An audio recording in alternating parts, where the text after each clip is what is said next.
ಬಹುಶಃ 10 ವರ್ಷದ ಮುಂಚೆ ಈ ವಿಷಯಗಳನ್ನೆಲ್ಲ ಯಾರು ಚರ್ಚೆ ಮಾಡ್ತಿರ್ಲಿಲ್ಲ. ನಮಗೆ ಸಿದ್ಧಾಂತ ಶಿಖಾಮಣಿ ಮುಖ್ಯ ಇತ್ತು, ವಚನಗಳು ಮುಖ್ಯ ಇತ್ತು. ಆದರೆ ಹಿಂದಿನ ಒಂದು 10 ವರ್ಷಗಳ ಅವಧಿಯಲ್ಲಿ ಯಾವ ಕಾರಣದಿಂದ ಆಯಿತು, ಹೇಗಾಯಿತು, ಇವುಗಳನ್ನು ನಾವು ಇವತ್ತು ಚರ್ಚೆ ಮಾಡೋ ಅವಶ್ಯಕತೆ ಇಲ್ಲ. ಆದರೆ ಈಗಲೂ ಕೂಡ ಎಲ್ಲೋ ಒಂದು ಕಡೆ ಇವುಗಳ ಬಗ್ಗೆ ಮತ್ತೆ ಮತ್ತೆ ವಿಚಾರಗಳು ಬರ್ತಾ ಇರ್ತಕ್ಕಂಥದ್ದನ್ನು ನಾವು ಗಮನಿಸ್ತಾ ಇದ್ದೀವಿ. ರೇಣುಕಾಚಾರ್ಯರು ಸ್ಥಾಪಿಸುತ್ತಿರತಕ್ಕಂಥ ವೀರಶೈವ ಧರ್ಮ ಇರ್ಬೋದು, ಬಸವಣ್ಣನವರು ಮುಂದೆ ಇರಿಸಿಕೊಂಡಂತಹ ಚನ್ನಬಸವಣ್ಣವರಿಂದ ಬಂದಂತಹ ವೀರಶೈವ ಧರ್ಮದ ಇನ್ನೊಂದು ಭಾಗವಾಗಿ ಕಾಣಿಸಿಕೊಂಡು ಹೊಸದೇ ಆದಂತಹ ವಚನಕಾರ ಮಾಡಿದಂತಹ ಲಿಂಗಾಯತ ಧರ್ಮ ಇರ್ಬೋದು. ಇಲ್ಲಿ ಧರ್ಮ ಅಂದ್ರೆ ಏನು ಅನ್ನುವಂತಹ ಒಂದು ಪ್ರಶ್ನೆಯನ್ನು ಕೂಡ ನಾವು ಎಷ್ಟೋ ಸರಿ ಕೇಳಬೇಕಾಗುತ್ತೆ. ಜಗದ್ಗುರುಗಳು ವ್ಯಾಖ್ಯಾನಿಸೋದು ಬೇರೆ, ಬಟ್ ನಾವೆಲ್ಲ ಆ ಮಟ್ಟಕ್ಕೆ ಏರುವಂತಹ ವ್ಯಕ್ತಿಗಳು, ನಾವೆಲ್ಲ ಸಾಮಾನ್ಯರು. ನಮಗೆ ಬೇಕಾಗಿರ್ತಕ್ಕಂಥದ್ದೇನು? ನಾವೆಲ್ಲ ಇವತ್ತಿನ ವಿಷಯ ಮಾನವ ಧರ್ಮಕ್ಕೆ ಜಯವಾಗಲಿ. ನಾವೆಲ್ಲ ಮಾನವ, ಒಂದು ಒಳ್ಳೆಯ ದಾರಿಯಲ್ಲಿ ನಡೆಯುವುದೇ ಧರ್ಮ ಅಂತ ನಾನು ಭಾವಿಸ್ತೇನೆ.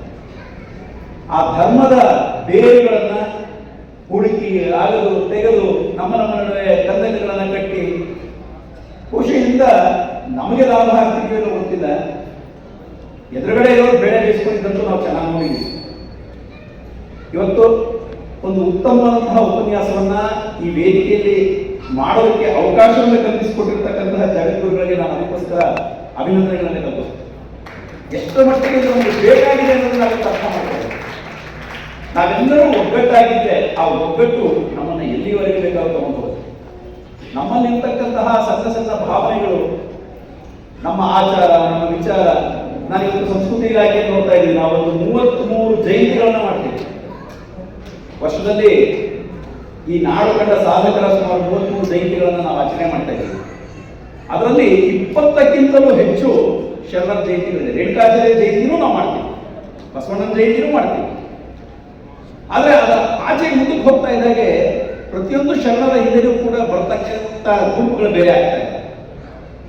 ಒಂದು ಕಾಲದಲ್ಲಿ ಏನು ಎಲ್ಲರನ್ನ ಸೇರಿಸಿ ಕಟ್ಟಿರ್ತಕ್ಕಂತಹ ಒಂದು ಚಳುವಳಿ ಇವತ್ತು ಎಲ್ಲೋ ಒಂದು ಕಡೆ ಮತ್ತೆ ವಿಘಟನೆಯ ಕಡೆಗೆ ಹೋಗ್ತಾ ಇದೆ ಅಂತಕ್ಕಂಥ ಭಾವನೆ ನನಗೆ ಕಂಡು ಬರ್ತಾ ಇದೆ. ಬಹುಶಃ ಅಂತಹ ಸಂದರ್ಭದಲ್ಲಿ ಇಂತಹ ಒಂದು ಕಾರ್ಯಕ್ರಮ ಏನಿದೆ, ಜನಜಾಗೃತಿ ಧರ್ಮ ಸಮಾವೇಶ ಅನ್ನತಕ್ಕಂತಹ ಹೆಸರೇ ಒಂದು ಜಾಗೃತಿಯನ್ನು ಮೂಡಿಸ್ತಕ್ಕಂಥದ್ದು. ನಮ್ಮ ಧರ್ಮ ಮಾನವ ಧರ್ಮ, ಹೋಗ ಸರಳವಾಗಿ ಕಳಬೇಡ ಕೊಲಬೇಡ ಅಂತ ನಾವು ಹೇಳ್ತೀವಿ, ಎಲ್ಲರೂ ಹೇಳ್ತಾರೆ. ಅಷ್ಟೇ ಧರ್ಮದ ಮೂಲ. ಅದನ್ನೇ ಸಿದ್ಧಾಂತ ಶಿಖಾಮಣಿ ಹೇಳಿದ್ರು. ಕೃಷ್ಣಲಿಂಗದ ಪೂಜೆ ಅಷ್ಟಾವರಣ ನಾವು ಅರ್ಥೈಸ್ಕೊಳ್ಳೋದು ಹೇಗಿದೆ ಅನ್ನೋದ್ರ ಮೇಲೆ ಮಾತು ನಿಂತ್ಕೊಳ್ಳೋದು. ಬಹುಶಃ ನನಗೂ ಸ್ವಲ್ಪ ವಚನಗಳಲ್ಲಿ ಪ್ರವೇಶಿಕೆ ಇರೋದ್ರಿಂದ, ನಾನು ಕೂಡ ವಚನಗಳನ್ನು ಕುರಿತು ಅಧ್ಯಯನ ಮಾಡಿರ್ತಕ್ಕಂಥವಾಗಿರೋದ್ರಿಂದ ನೀವು ವಚನಗಳನ್ನ ಲಭ್ಯವಿರುವ ವಚನಗಳನ್ನು ನೋಡಿದ್ರೆ ವೀರಶೈವ ಅನ್ನುವಂಥ ಪದ ಎಷ್ಟು ಸರಿ ಬಂದಿದೆ, ಲಿಂಗಾಯತ ಅನ್ನುವಂಥ ಪದ ಎಷ್ಟು ಸಲ ಬಂದಿದೆ ಅಂತಕ್ಕಂಥದ್ದನ್ನ ಬಹುಶಃ ಮುಂದಿನ ದಿವಸಗಳಲ್ಲಿ ಯಾರಾದರೂ ನೋಡಿ ಹೇಳಿದ್ರೆ ಬಹುಶಃ ಗೊತ್ತಾಗುತ್ತೆ. ಎಲ್ಲವನ್ನೂ ಕೂಡ ನಾವು ಅರ್ಥೈಸ್ಕೋಬೇಕು. ಮತ್ತೆ ಧರ್ಮವನ್ನ ಜಗದ್ಗುರುಗಳ ಕೈ ಬಿಡಬೇಕು. ನಾವೆಲ್ಲರೂ ಕೂಡ ಮಾನವ ಧರ್ಮದಲ್ಲಿ ಗುರುಗಳ ಜೊತೆ ನಡ್ಕೊಂಡು ಹೋಗಬೇಕು. ಇದು ನಮ್ಮ ಪಾಲಿಸಿ ಆಗಬೇಕು.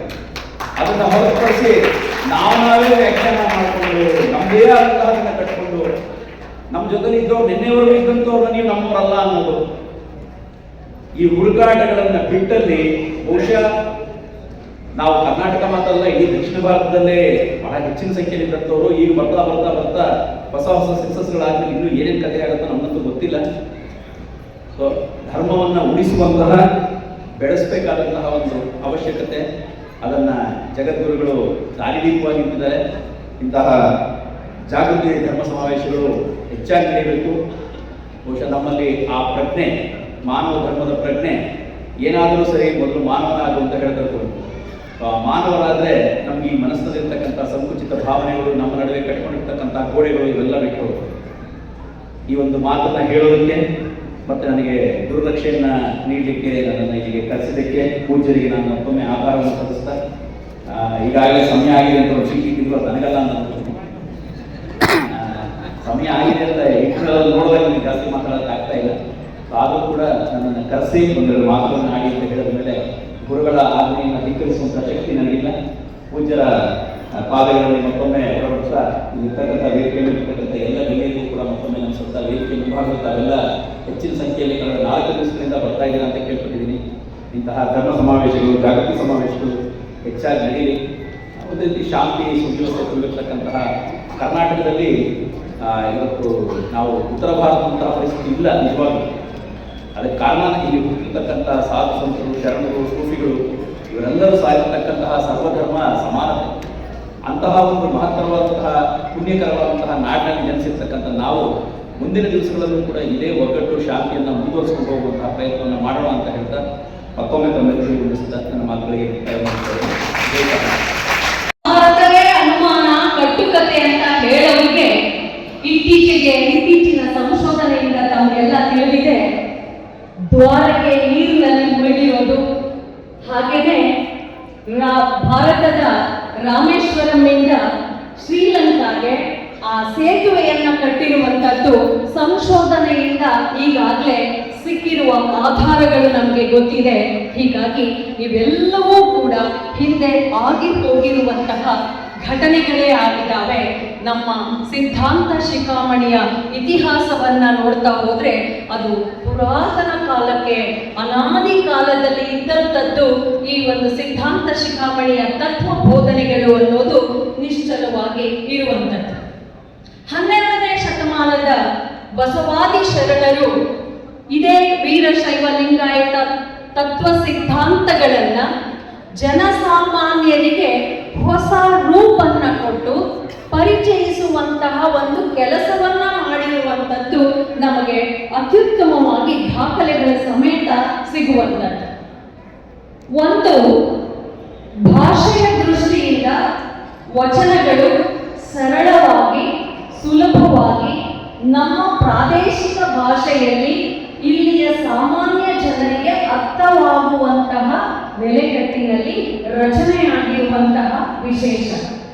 ಹಾಗಾದ್ರೆ ಅದೇ ಅಷ್ಟಾವರಣಗಳನ್ನ, ಅದೇ ಪಂಚಾಚಾರಗಳನ್ನ, ಅದೇ ಷಟ್ಸ್ಥಲಗಳನ್ನ, ಅದೇ ಧರ್ಮ ಸಿದ್ಧಾಂತಗಳನ್ನ ಹೇಳಿದಂತಹ ಸಿದ್ಧಾಂತ ಶಿಖಾಮಣಿ ಯಾಕೆ ಜನಗಳಿಗೆ ವಚನಗಳಷ್ಟು ತಲುಪಲಿಲ್ಲ ಅಂದ್ರೆ ಭಾಷೆಯ ತೊಡಕೆ ಹೊರತು ಅದು ತತ್ವಚಿಂತನೆಗಳ ತೊಡಕಲ್ಲ. ನಮ್ಮೆಲ್ಲರಿಗೂ ಅರಿವಿರೋ ಹಾಗೆ ಪ್ರಾಚೀನ ಕಾಲದಿಂದ ಹಲವಾರು ಪ್ರಾದೇಶಿಕ ಭಾಷೆಗಳು ಭಾರತದಲ್ಲಿ ಇರುವಂಥದ್ದು.